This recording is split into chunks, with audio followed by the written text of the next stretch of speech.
시편 91편 1절부터 6절까지 말씀으로 지금은 주님께 나아갈 때라는 제목으로 하나님 말씀을 증거하겠습니다. 오늘이 아무래도 한 해의 마지막 예배고 하니까 오늘 말씀을 준비를 하면서 지난 한 해를 이렇게 되돌아보게 되더라고요. 그러면서 들었던 생각은 주님의 은혜를 또 염치 없이 너무 많이 받았구나, 그런 생각이 들었습니다. 어떤 문제를 만났을 때 당시에는 어찌할 바를 몰랐었는데 지나고 나니까 어둠과 골짜기 같은 그 곳에서도 나의 손을 놓지 않으시고 나를 이렇게 보듬어 안아주셔서 풍랑이 있는 바다를 지나서 오늘에 이르게 해주신 하나님께 감사할 수밖에 없는 그런 시간이 있었습니다. 그래서 지난 시간도 그랬고 올 한 해도 그랬고 내년 한 해도 주 하나님께 나아가는 것이 정답이다 하는 아주 단순한 진리를 오늘 함께 기억하고자 말씀을 준비를 했습니다. 오늘이 지금이 주님께 나아갈 때다 하는 것입니다.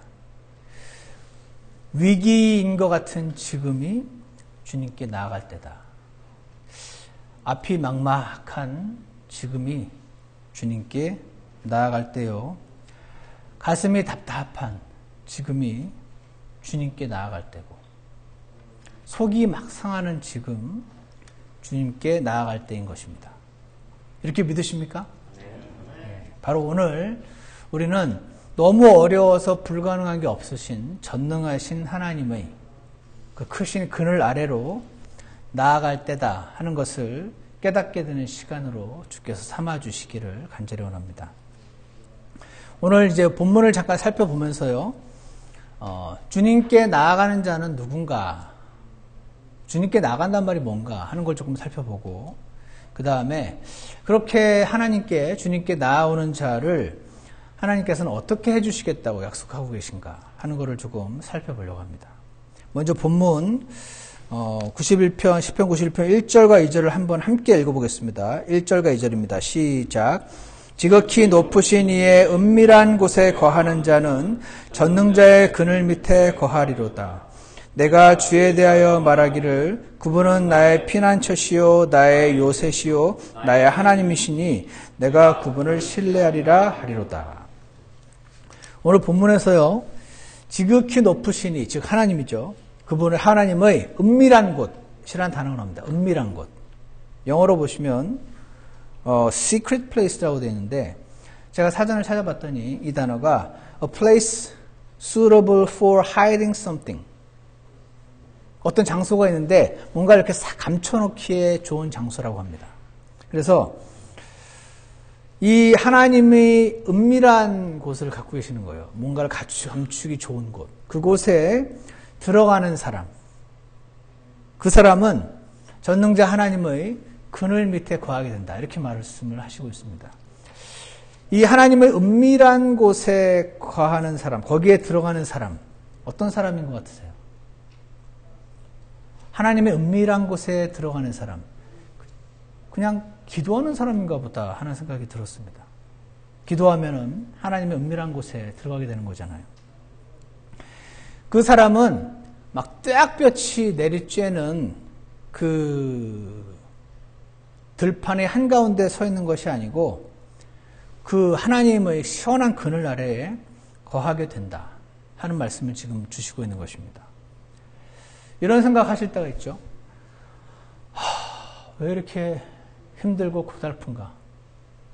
그때가 바로 주님께 나아갈 때인 것입니다. 가슴이 왜 이렇게 답답한가? 할 그때 바로 주님께 나아갈 때인 것입니다.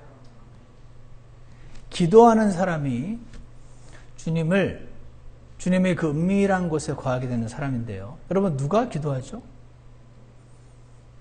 주님을 신뢰하는 사람이 기도합니다. 주님을 신뢰하니까 기도를 하지. 주님을 신뢰를 안 하면 왜 기도합니까? 지금 그럴 시간이 어디 있습니까? 벽 보고 여러분 여기 벽에 서가지고 벽을 쳐다보면서 5분 이상 말할 수 있습니까? 웬만한 사람 아니면 벽 보고 5분 이상 계속 벽에다 대고 말하기 어렵습니다. 왜냐하면 벽은 내 말을 듣지도 못하고 응답을 주는 존재도 아니기 때문에.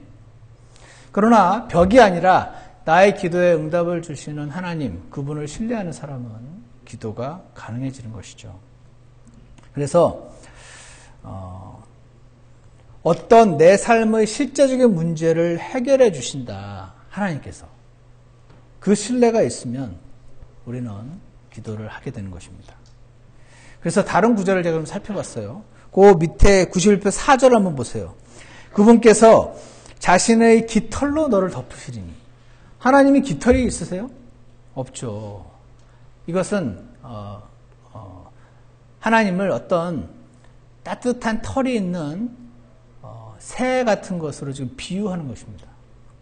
그래서 그분께서 자신의 깃털로 너를 덮으시리니. 기도하는 자를 하나님께서 따뜻하게 품어주시는, 병아리를 암탉에 이렇게 품듯이 덮으시리니 내가 그분의 날개 밑에서 그분을 신뢰한도다.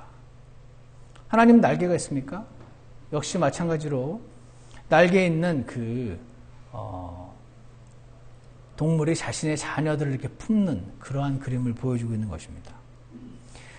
마찬가지로 다른 성경 구절 시편 17편 8절에는 그분이 나를 눈동자같이 지키시고 주의 날개의 그늘 밑에 숨기사.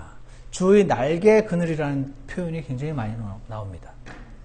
마찬가지로 암탉이 병아리를 품듯이 그분의 날개의 그늘. 시편 36편 7절에서도 사람의 자녀들이 주의 날개의 그늘 밑에서 주를 신뢰하나이다. 주의 날개의 그늘, 주의 날개의 그늘이라는 표현이 성경에 계속 등장을 합니다. 시편 57편 1절에서는 오 하나님이여 내 혼이 주를 신뢰하노니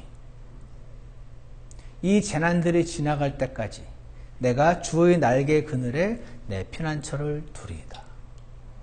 이 재난들이 지나갈 때까지 주의 날개 그늘 아래. 그래서 오늘 1절에 있는 지극히 높으신 이의 은밀한 곳에 거하는 자는, 기도로 주님께 나아가는 자는 전능자의 그 날개 그늘 밑에 거하게 된다. 지금 그렇게 말씀하시는 것으로 보입니다. 여러분 마틴 루터라고 아실 것입니다. 종교개혁을 본격적으로 일으킨 장본인이라고 말할 수 있는데, 이분이 보통 때 2시간씩 기도를 했대요.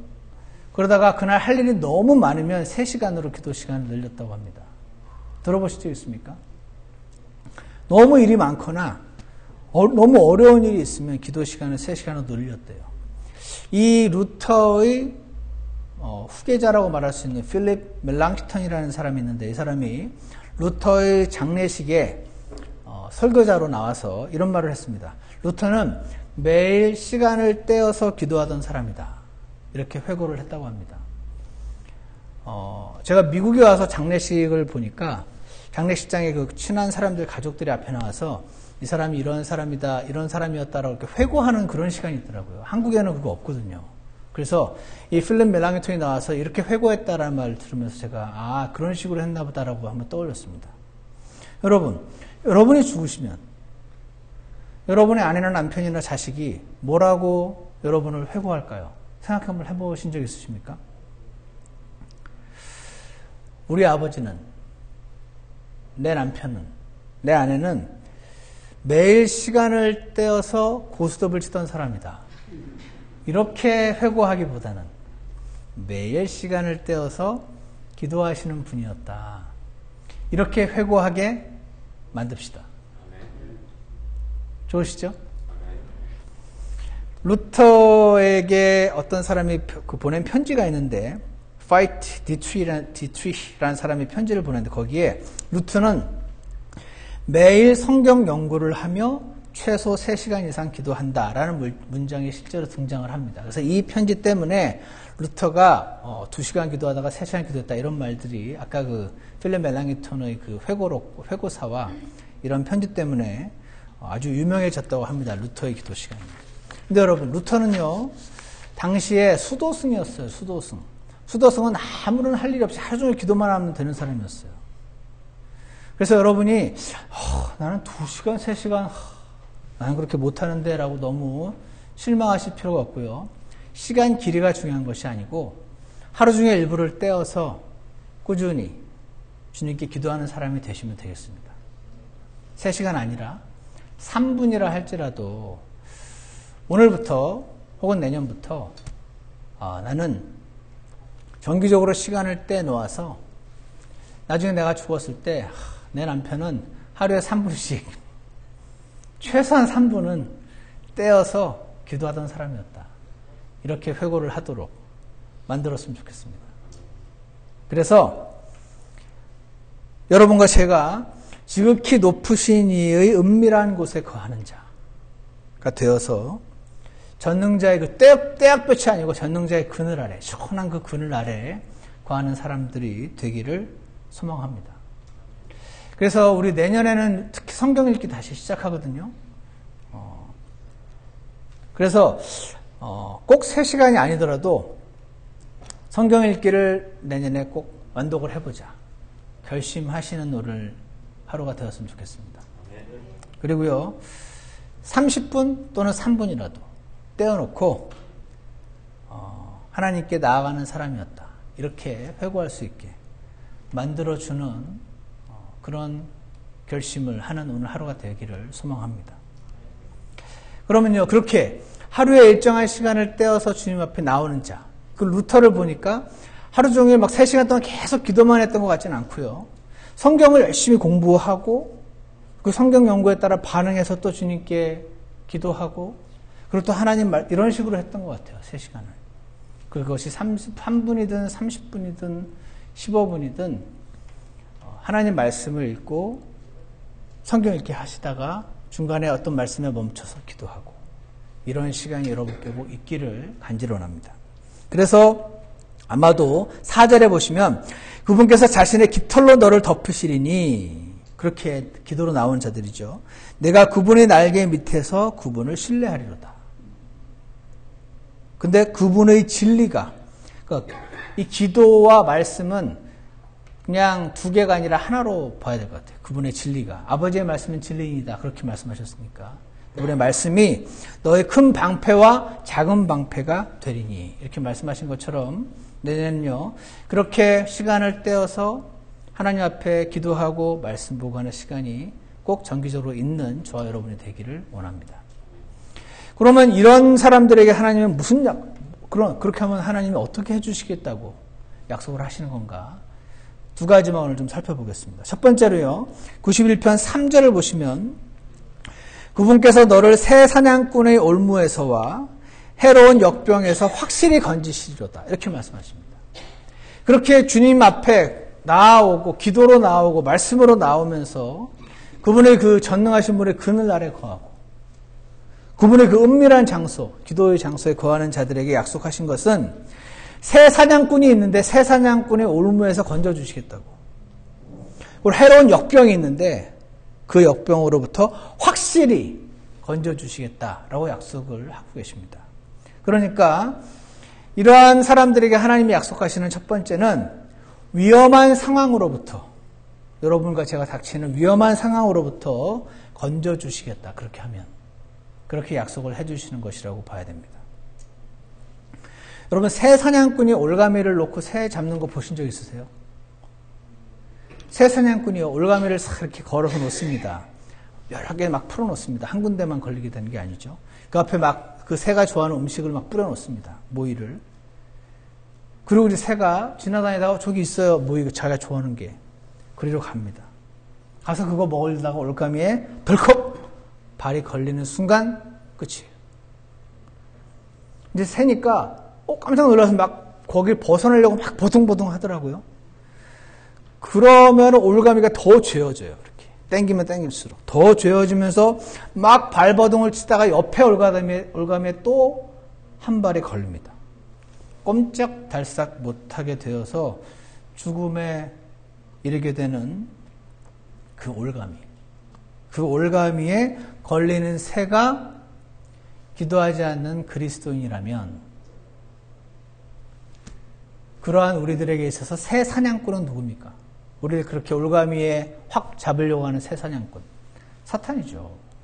사탄이 바로 나를 노리고 계신다는 거 믿으세요?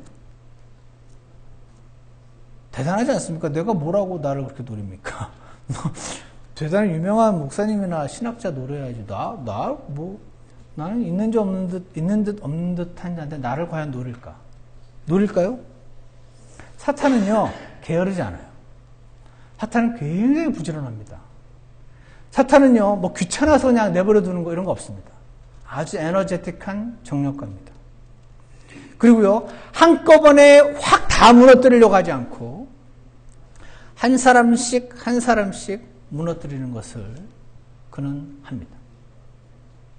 그래서 이 사실을 알던 다니엘은 이 사람들의 계략인 걸로만 보이는 그 상황에서 굳이 창문을 열고 계속 원래 하던 대로 하루에 3번씩 기도를 드리게 됩니다. 사도들은 교회에 분쟁이 생겼을 때 자기가 막 이제 나서서 문제를 해결하려고 뛰어다니지 않고 집사들을 세웁니다. 왜? 교회의 분쟁이 사탄의 개입인 걸 알기 때문에 그랬어요. 그래서 말씀과 기도에 전념하려고 집사들을 세웠습니다. 이 하나님의 사람들은 지금 일어나는 일이 사탄이 개입된 거구나라는 걸 느꼈을 때 인간적인 노력을 하기에 앞서서 주님의 그늘 아래 거하는 것부터 시작했다는 것을 볼 수가 있습니다.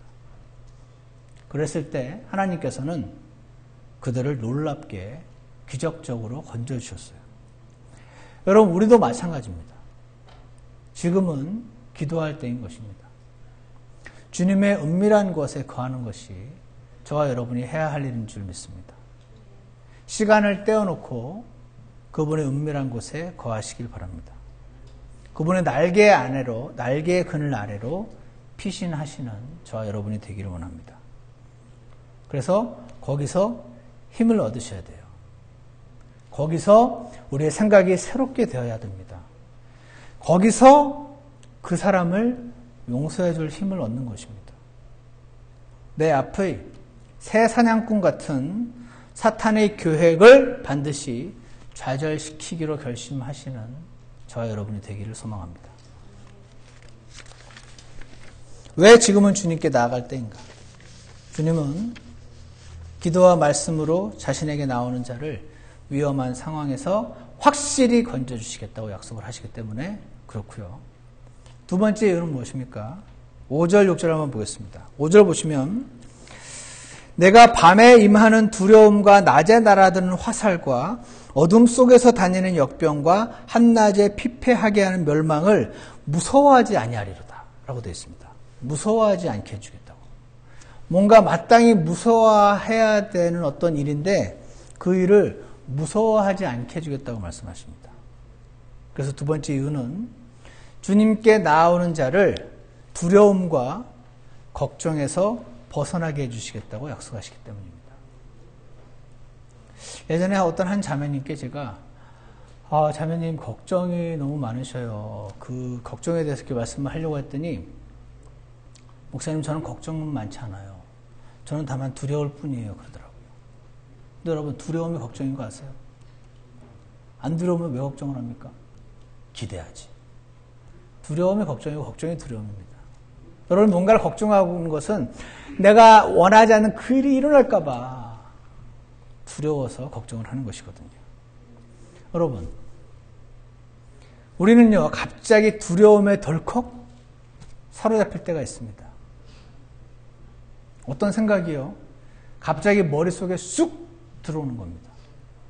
경험해 보셨나요? 그래서 갑자기 불안해집니다. 갑자기 괘씸해집니다. 우리가 주님께 나아가면 그렇게 갑자기 임하는 두려움과 갑자기 임하는 걱정과 갑자기 임하는 괘씸한 거기에서 벗어나게 해주시겠다고 지금 약속하시는 것입니다. 그 다음에 보시면요 5절에 밤에 임하는 두려움과 낮에 날아드는 화살, 낮에 날아드는 화살이라고 되어 있습니다. 전쟁터에 나아간 군인의 경우를 한번 생각해 보세요. 이 멀리서 날아드는 화살에 한 대 맞으면 그 자리에서 즉사할 수 있어요. 칼싸움 하는 거는 누군가 1대1로 붙어서 하는 거라 가지고 좀 나은데 이 화살은 언제 어디서 날아올지 몰라요. 갑자기 안 보이는 데서 날아와서 내 가슴을 꿰뚫는 것입니다. 그러면 여러분과 저는 지금 군인이 아닌데 여러분과 제게 있어서 화살은 뭐죠? 시편 57편에 이런 말씀이 기록되어 있습니다. 그들의 이빨은 창과 화살이요. 이빨이 뭐죠? 그가 하는 말입니다. 말. 그들의 이빨은 창과 화살이요. 그들의 혀는 예리한 칼이로다. 누군가로부터 듣지 말아야 될 말을 듣는 경우가 있습니다. 여러분 경험 있으십니까? 제가 아는 한 목사님은 교회 성도님 한 분에게 자기도 모르게 실수로 전화를 눌렀어요. 그 눌려진 상태에서 여보세요 여보세요 하는데 본인은 모르니까 대답을 안 하죠. 저 밖에 그 여보세요 여보세요 하는 그분은 이분이 이 목사님이 하는 말이 들리죠. 근데 거기서 이 목사님이 절대로 해서는 안 될 말을 하셨어요. 그래서 너무 엄청난 일이 생긴 적이 있어요. 목사님 입장에서는 큰 낭패죠. 근데 이 말을 들은 사람 입장에서는 갑자기 화살을 맞은 거예요. 안 맞아도 되는 화살이었는데 갑자기 맞았어요. 너무 큰 상처를 입습니다. 큰 실망과 충격과 상처와 저는 그래서 가끔 저도요 누군가 잘못 걸려온 전화가 있을 때가 있어요. 제가 친한 사람들인데 잘못 누른 거죠. 그럼 저는 빨리 끊습니다. 예전에는 뭔 소리 하나 한번 들은 적도 있는데 언젠가부터는 빨리 끊어버립니다. 왜 그러죠? 몰라도 되는 말이니까. 괜히 알 필요 없잖아요. 안 그래요? 어떤 분은 막 궁금하시고 막 무슨 내역 하나 막 듣고 싶은 분 혹시 계세요? 여러분 한 가지를 기억하세요. 옳다는 게 아니고 사람은요 원래 없는 자리에서 나라님도 욕해요. 그게 죄인이에요. 나 없는데서 그런 말을 했어? 원래 그래 그 사람은. 원래 그 사람은 다 그렇게 돼 있어. 죄인이어서 그래요. 죄성의 독을 가득 품고 있는 혀를 가진 존재들이 지금 여러분 옆에 앉아 계신 겁니다. 굳이 그들이 나 없는 데서 하는 말을 알 필요도 없고 누구에게 옮겨 전해줄 필요도 없고 그래서 끊어버립니다. 그래서 여러분도 혹시 제가 실수로 전화하면 끊어버리시기 바랍니다.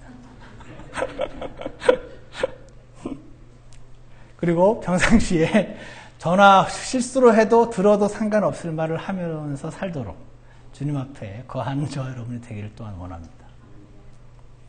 그래서 누군가로부터 이런 말의 화살이 날아왔을 때 어떻게 해야 되죠? 보통은요 분노하고 크게 실망하고 어쩜 원래 그런 사람인 걸 몰랐던 거죠. 죄로 가득한 독이 가득하고 없을 땐 나라님도 욕하고 별의 별말도 다 할 수 있는 사람이라는 걸 몰라서 실망을 하는 거지. 알면 실망하나요? 올 게 왔구나 하겠죠. 그래서 우리는 분노하고 보통 그 사람을 다시 안 보려고 하거나 싸움을 하겠지만 오늘 시편 기자는 주님 앞에 나아가는 자는 그 화살로부터 나를 보호해 주신다고. 주님께 나아가야 한다고. 그때 주님께 나아가야 할 때라고. 그렇게 말씀해 주시는 것으로 봅니다. 그러면 어떻게 되죠?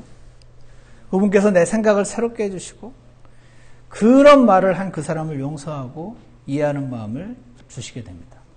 나도 사람들 없을 때 별말 다 했었던 거를 굳이 떠올리게 하셔서 그나 나나 똑같다 하는 것을 깨닫게 하시고 그를 이해하고 용서하는 마음을 주실 줄 믿습니다. 낮에 날아드는 화살을 피하는 방법. 그것은 저처럼 전화가 혹시 걸려면 확 끊어버리는 것도 방법이 되겠지만 보다 근본적인 방법은 주님께 나아가는 것입니다. 그분의 날개 그늘 아래로 피신하시기 바랍니다. 전능하신 분의 그 날개 그늘 아래로 들어가시게 되는 저 여러분이 되기를 원합니다. 6절에 보면요. 어둠 속에서 다니는 역병으로부터 또 그거 무서워하지 않게 해주신다고 합니다.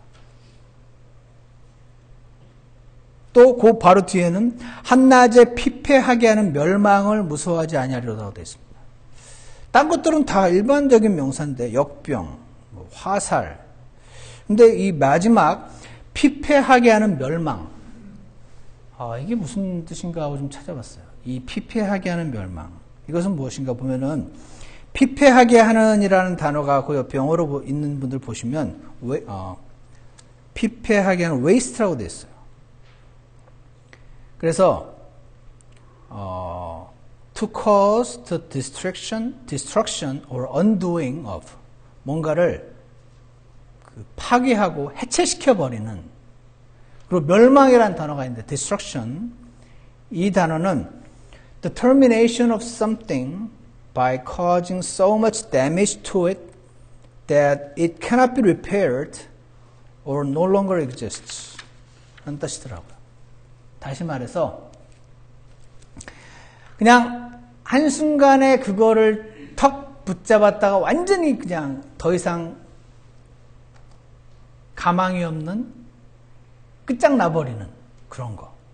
그것이 피폐하게 하는 멸망이더라고요. 그런 멸망을 무서워하지 않게 하겠다고 말씀을 하시는 겁니다. 이 단어가 어디서 쓰이냐면 예레미야서 5장 6절에 보면 숲에서 나오는 사자가 그들을 죽이고 저녁 때 이리가 그들을 노략하며 할 때 썼던 단어가 우리 성경에 스포일이라고 번역을 했는데 똑같은 단어더라고요. 사댓. 표범이 그들의 도시들을 노려볼 터인즉 거기서 나오는 자마다 갈기갈기 찢으리니라는 무서운 말씀이 적혀있어요. 그들을 죽이고 노략하고 노려보고 갈기갈기 찢는 거. 어디선가 비수같이 내 가슴을 찌르는 말이나 나를 악한 생각에 사로잡히게 만드는 나에게 너무나 큰 데미지를 주는 도저히 수리할 관계를 개선할 수 없을 것 같은 그런 일들이 있을 때 우리는 주님께 나아가야 되는 것입니다. 그렇지 않으면요 어떻게 됩니까? 사탄에게 넘어가게 됩니다. 새 사냥꾼의 올무에 잡히게 돼요. 베드로전서 5장 7절에는 너희의 모든 염려를 그분께 맡기라 라고 말씀하십니다. 그분께서 너희를 돌보십니다. 염려를 맡기지 않으면 어떻게 돼요? 그 염려에 잡아먹혀요. 그것을 바로 다음 절에서 정신을 차리라 깨어있으라 너희 대적 마귀가 울부짖는 사자같이 두루 다니며 삼킬 자를 찾나니. 진짜로 막 사자가 다니면서 나를 잡아먹는 게 아니잖아요. 그 갑자기 날아오는 그 화살과 같은 그 생각 품고 있으면 병이 걸리게 되는 그 역병과 같은 그거를 통해서 사탄이 울부짖는 사자같이 두루 다니며 삼킬 자를 찾고 있는데 네 믿음에 굳게 서서 그를 대적하라.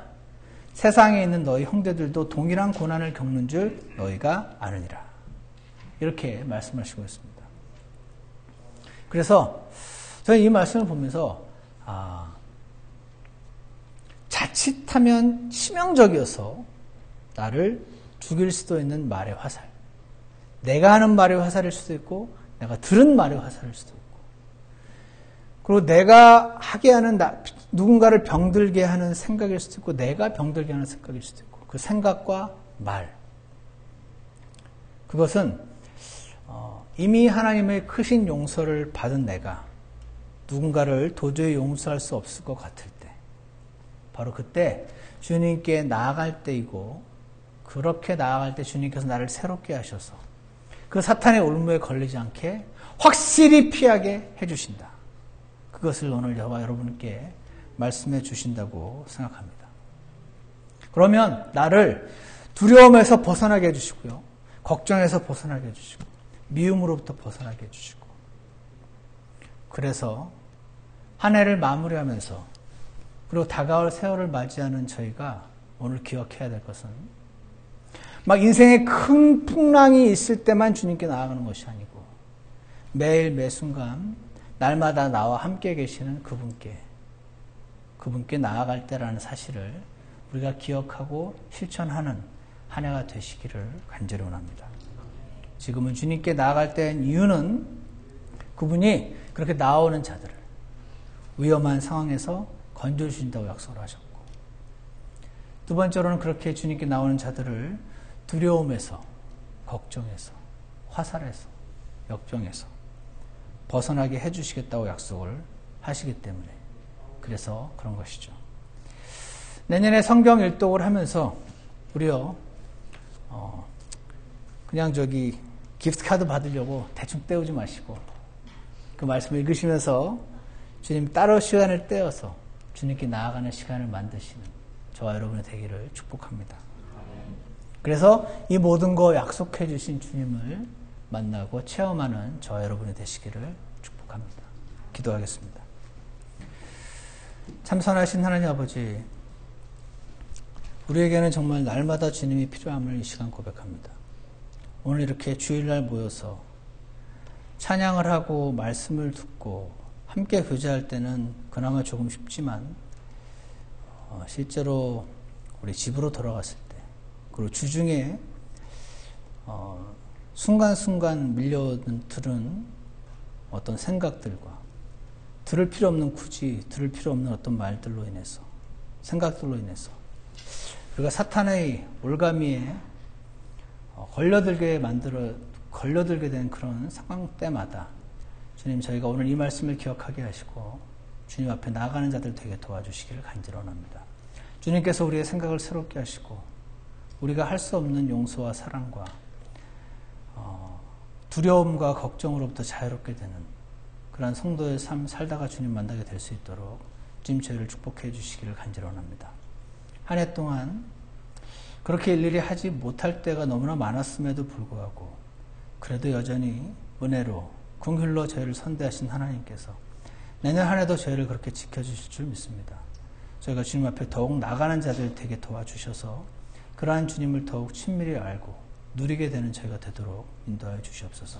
예수 그리스도 이름으로 기도드렸습니다. 아멘. 우리 다 같이 일어나셔서 찬송가 큰 폭풍일 때 피난처, 찬송가 60장 함께 부르시겠습니다.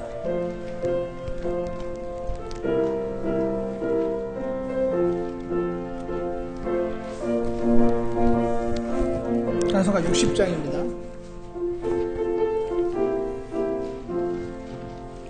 주 나의 반석 수물고 큰 폭풍일 때 피난처, 큰 시험 몰아닥칠 때 큰 폭풍일 때 피난처, 이 광야 같은 세상을 지날 때 날 지키네, 날 지키네. 오 예수 나의 반석이 되시니 나 염려할 것 없겠네.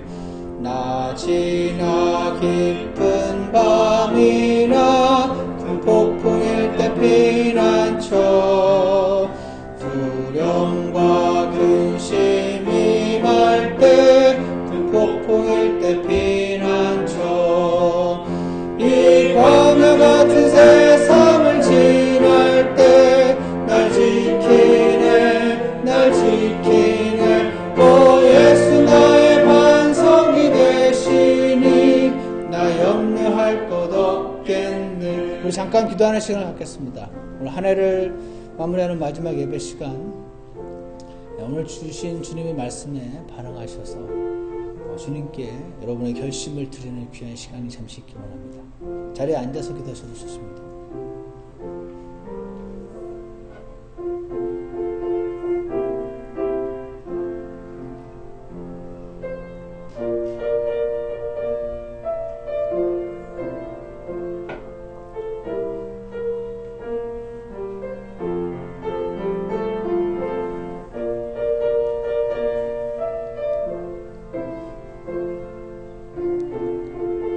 기도가 끝나신 분들은 함께 3절 부르시겠습니다.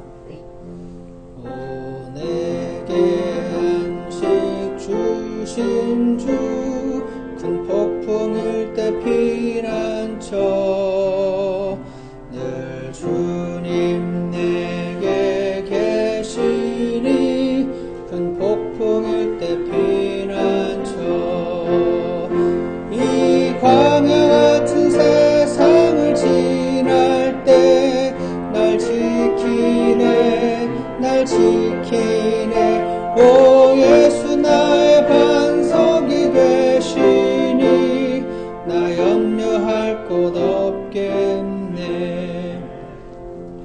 하나님 아버지, 우리 광야 같은 세상을 지날 때 정말 큰 풍랑이 일고 참 우리에겐 주님과 같은 피난처가 너무나 필요한 존재들임을 주님 앞에 고백합니다.